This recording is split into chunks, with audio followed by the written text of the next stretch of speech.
আমার ভাসুর মানে আমার স্বামীর বড় ভাই। আমার স্বামীকে কৌশলে বিদেশ পাঠিয়ে দেয়। আর আমার স্বামী তার বড় ভাইয়ের কথা কিছুতেই অমান্য করেনি। তাই সে বিদেশ চলে গেল।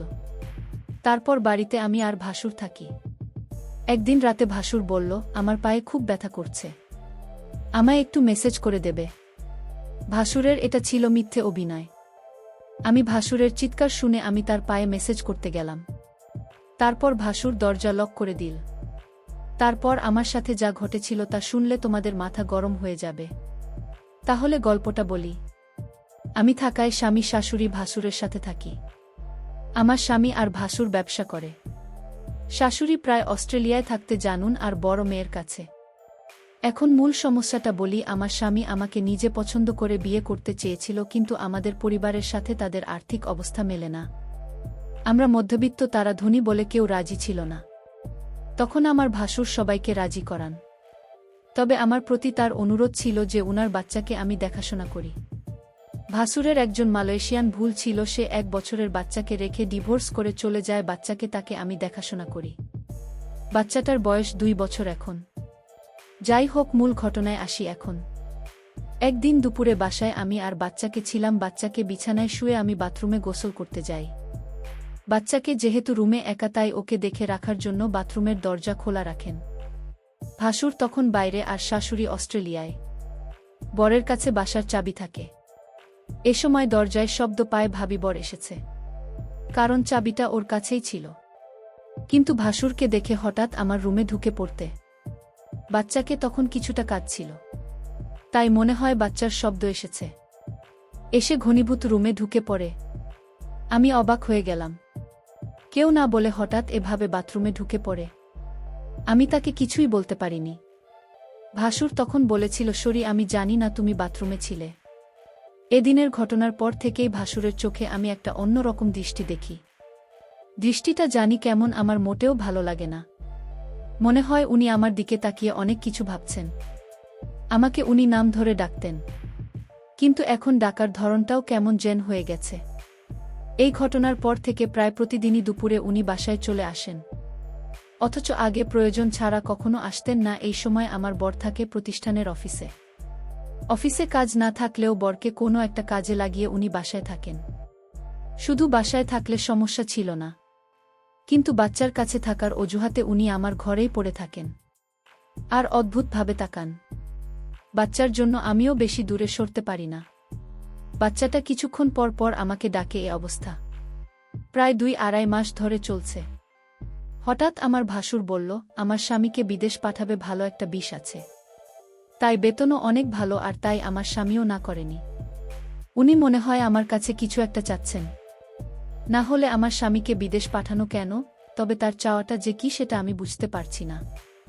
আবার ভাবি আমার ধারণা ভুল, কারণ উনি খুবই ভালো একজন মানুষ, খুব খেয়াল রাখেন আমাদের। তাই দ্বিধাটা রয়ে গেছে। আমি কি করলে ওনার সাথে সম্পর্কটা আবার আগের মতো হবে? তাছাড়া আমি ওনার মনে কি আছে সেটা কিভাবে বুঝতে পারব? আমার বরকে কি ঘটনা জানাবো নাকি অপেক্ষা করব আরও? আমি ভাবলাম না, বরকে এখন কিছু জানানোর দরকার নেই। আমি আরও কনফার্ম হয়ে তারপর জানানো উচিত আমি মনে করি। বাসুর আমার দিকে অন্যরকম দৃষ্টিতে চেয়ে থাকত। আমি মাঝে মাঝে বলে উঠতাম, আপনি এভাবে কি দেখেন আমার দিকে তাকিয়ে? তখন উনি বলতো, আসলে কি বলবো, আমি খুব কষ্টে আছি। আমার কষ্টটা যদি তোমার কাছে বলি তুমি হয়তো কি মনে করো তা আমি জানি না, তবে তুমি আমার বাচ্চাটাকে নিজের মনে করে লালন পালন করছে, এতে আমি অনেক খুশি। সত্যিকার অর্থে তুমি একজন ভালো ঘরের মেয়ে, কারণ এখনকার যুগের মেয়েরা তার নিজের সন্তানের প্রতি এতটা কেয়ার করে না যতটা তুমি আমার বাচ্চাটাকে করছো। আমি তোমার এই ঋণ কোনোদিন শোধ করতে পারবো না। আমার বাচ্চাটা মায়ের অভাবটা তুমি পূরণ করছো, এর চেয়ে বেশি কি হতে পারে? আসলে বিদেশি মেয়েরা তার সন্তানের প্রতি ভালোবাসা কম থাকে, তবে সবাই সমান না। বাঙালি নারীরা তার সন্তানের দিকে তাকিয়ে সারাটা জীবন কাটিয়ে দিতে পারে। বাঙালি নারীর কোনো তুলনা হয় না। তবে আমার ছোট ভাইয়ের বুক করে তোমাকে আনতে পেরে আমি নিজেকে ধন্য মনে করছি। আমার ভাসুর আমার এসব প্রশংসা করছিল। আমি তার প্রশংসা শুনে অনেকটা চমকে গেলাম। বাবারে, এত প্রশংসা! যাই হোক, ভাসুরকে একদিন দেখলাম খাওয়া দাওয়া ছেড়ে মনমরা হয়ে ঘরে শুয়ে আছে। এই বাড়িতে ভাসুরকে আমি দেখাশোনা ছাড়া আর কেউ নাই। দেখলাম ভাসুর আজ সারাদিন কিছু খায়নি। আমি ভাসুরকে বললাম, আপনার কি শরীর খারাপ? ভাসুর বলল, আমার মাথায় প্রচণ্ড ব্যথা করছে, সকাল থেকে কি করব বুঝতেছি না। আমি ভাসুরকে বললাম, আমি কি মাথায় একটু মেসেজ করে দিব? মেসেজ করে দিলে হয়তো ব্যথাটা কিছুটা কমে যাবে। ভাসুর আমার মেসেজের কথা শুনে অনেকটা খুশি হল। সে চেয়েছিল তার মাথায় মেসেজ করে দিই। আমি ভাসুরের মাথায় মেসেজ করছিলাম, এমন সময় সে বলল, দেখো, তুমি মেসেজ শুরু করতেই আমার ব্যথাটা অনেকটা কমে গেছে। তোমার হাতে কি জাদু আছে নাকি? আমি তার কথা শুনে কিছুটা অবাক হলাম। আমি বললাম, মেসেজ করে দিলে এমনই ব্যথা কমে যায়? এখানে হাতের জাদু বলতে কিছু নেই। মেসেজ করলে ব্যথা কমে যাবে, এটাই স্বাভাবিক। ঠিক আছে, তোমাকে অনেক ধন্যবাদ মেসেজ করে দেওয়ার জন্য। আমার মাথাব্যথা কমে গেছে। কিন্তু ভাসুরের মাথাব্যথা ছিল না। মাথা ব্যথার অভিনয় করেছিল আমার সাথে। আমি এটা বুঝতে পারি। আমি যখন তার রুম থেকে বের হই তখন সে একা একা বলছিল।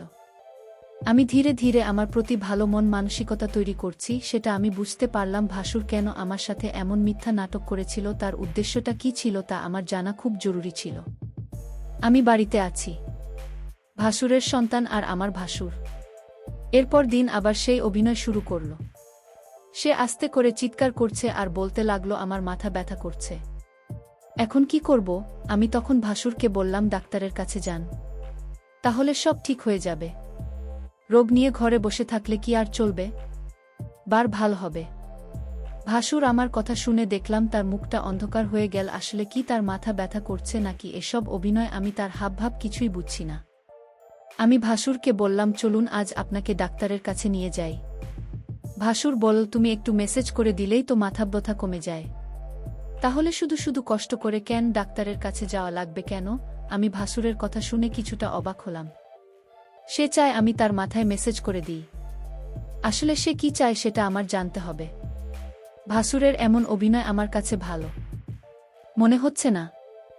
এর মধ্যে আমার বর আমার কাছে ফোন করল। আমাকে জিজ্ঞেস করল, কেমন আছ সালমা? আমি বলেছিলাম, তুমি খুব শীঘ্রই বাড়িতে আসলে অনেক ভালো হতো। এতদিন বিদেশ থাকার দরকার নাই, তুমি যত দ্রুত সম্ভব চলে আসো। আমার স্ত্রীর এমন কথা শুনে আমি কিছুটা থমকে যাই। আমার স্ত্রী তো কোনোদিন এমন কথা বলেনি। আজ সে এমনভাবে বলছে আমি যেন আজই দেশে চলে আসি। আমি সালমাকে জিজ্ঞেস করলাম, তোমার কোনো অসুবিধা হচ্ছে সালমা? সালমা বলল, না, তেমন কোনো সমস্যা হচ্ছে না। বর ভাই জান তোমার খোঁজ খবর রাখে তো? আমি বললাম, ভালোই খোঁজ খবর রাখে। ঠিক আছে, এখন রাখি, পরে কথা হবে। ভাসুর আড়ালে থেকে আমার সমস্ত কথাগুলো শুনছিল। কথা শেষ হতেই ভাসুর চলে গেল তার রুমে। রাত হল। ভাসুর আমায় ডাকছে, বলছে, সালমা, আজ আমার পায়ে অনেক ব্যথা করছে। বুঝলাম না আমার কি হয়েছে। দিন দিন রোগ বেড়ে চলেছে। তুমি কিছু মনে না করলে আমার পায়ে একটু মেসেজ করে দাও। সে ব্যথায় চিৎকার করছে আর বলছে আমার পায়ে অনেক ব্যথা করছে। আমি ভাসুরের চিৎকার শুনে তার পায়ে মেসেজ করতে শুরু করলাম। ভাসুর তখন ঘুমিয়ে পড়ল। ভাসুর ঘুমিয়ে রইল আর আমি তার পায়ে মালিশ করে দিচ্ছিলাম। কিন্তু ওইদিকে বাচ্চাটা কাঁদছিল। আমি ভাসুরকে বললাম, আপনি ঘুমিয়ে পড়েছেন, বাচ্চাটা কাঁদছে, আমি চলে যাই। তখন ভাসুর বলল, ঠিক আছে, বাচ্চাটাকে ঘুম পাড়িয়ে আবার এসো। ভাসুর আমার সাথে এমন করছে মনে হচ্ছে আমি এ বাড়ির চাকরানির। সারাক্ষণ তার সে বলতো আমার করতে হয়। আমি তো এই পরিবারের সমস্ত কাজ করতে করতে আমি অনেক ক্লান্ত, কিন্তু আমার কষ্ট কি আর কেউ বোঝে? পরের দিন আমি বলেছিলাম ভাসুরকে, আপনার মাথায় ব্যথা, পায়ে ব্যথা, আর চলুন আপনার চিকিৎসা করাব। আজ আমি আপনাকে ডাক্তারের কাছে নিয়ে যাব, আপনি না যেতে চাইলে আপনাকে জোর করে নিয়ে যাব। ভাসুর মনে হচ্ছে গলা শুকিয়ে গেল, কারণ ডাক্তারের কাছে গেলে হয়তো সত্যটা পাশ হয়ে যাবে, তার কোনো রোগ ধরা পড়বে না, তখন হয়তো আমার চোখে সে দোষী হয়ে যাবে। এটা ভেবেই ভাসুর ডাক্তারের কাছে যেতে চাইত না। আমি সেটা ভালো করে বুঝতে পারতাম। আর তাই ভাসুরকে আজ আমি বললাম, আপনি যদি আজ ডাক্তারের কাছে না যান তাহলে আপনি বাড়িতে একা একা থাকতে হবে। আমি চলে যাব এই বাড়ি থেকে, আমার স্বামী ফিরে আসলে আবার এই বাড়িতে ফিরব, তার আগে না। ভাসুর আমার কথা শুনে থমকে গেল। তাহলে সালমা আমার মনের কথা কি বুঝে গেল নাকি? আমি বললাম, ঠিক আছে সালমা, চলো আজ আমি ডাক্তারের কাছে যাব, তুমি যখন চাইছো। আমি কি আর না করতে পারি? এখানে তো আমার কোনো উপকার হবে না। আপনার রোগ ভাল হবে, আপনার ভালোর জন্যই তো ডাক্তারের কাছে নিয়ে যাওয়া ভাসুরের মতো ভাল ছিল না। এটা আমি শিওর হলাম তার কথায়। যাই হোক, ডাক্তারের কাছে গেলাম। ডাক্তার তার সমস্ত শরীর পরীক্ষা করল।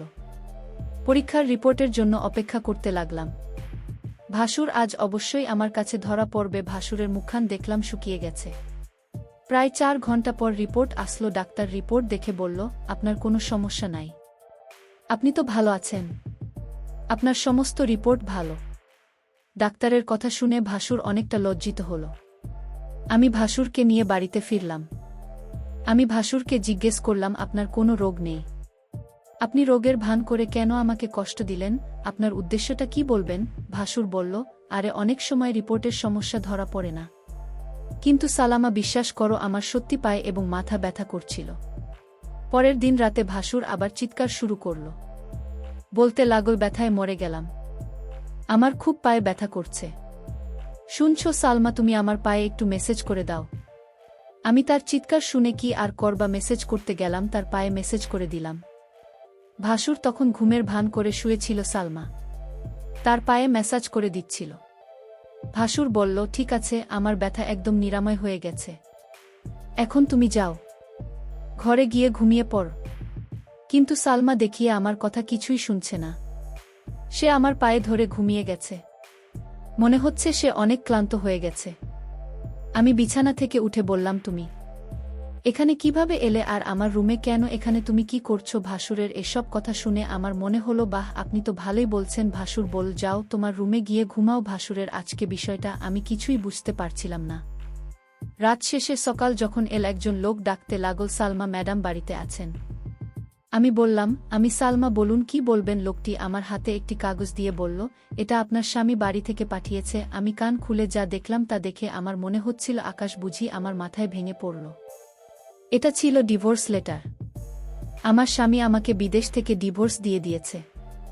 আমার তো কোনো অপরাধ ছিল না, তাহলে কেন সে আমাকে ডিভোর্স দিল? আমি তো কিছুই বুঝতেছি না।